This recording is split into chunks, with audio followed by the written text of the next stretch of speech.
এটা হলো $1,00,000 আর তোমার পিছনে 4 জন লোক আছে। তুমি নিজেই টাকাটা নিয়ে নিতে পারো অথবা তাদের সাথে ভাগ করে নিতে পারো। তোমার ন্যায্য অংশ হবে $20,000। কিন্তু যদি তুমি চাও পুরো 1 লাখে নিতে পারো, তাহলে বাকিরা কিচ্ছু পাবে না। বলো আমাকে তুমি কি চাও? নিশ্চয়ই। তার মানে কি বলতে চাইছো, সবটা চাও? না, আমি কাউকে চিনি না, আমি সবটাই নেব। যদি তুমি সবটা নাও তাহলে ওরা কিচ্ছু পাবে না। হ্যাঁ, আমি জানি। ঠিক আছে,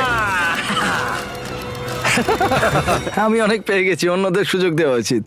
কিভাবে এটা আমি রাখবো? হ্যাঁ, সব চলে যাবে। এই 4,000-এর মধ্যে তুমি কতটা চাও? 0। কি? মাত্র $4,000 বাকি আছে দেখে তোমার কেমন লাগছে? মানে মানুষটা সত্যি খুব লোভী। তোমার পরে দুজনের কেমন লাগবে বলে তুমি মনে করো? তাহলে আর 1,000 রইলো। আমি 500 নেব। এটা ন্যায্য? হ্যাঁ। তোমার আগের 4 জন তোমার জন্য $500 রেখে দিয়েছে। ওর জ্যাকেট থেকে সব টাকা পড়ে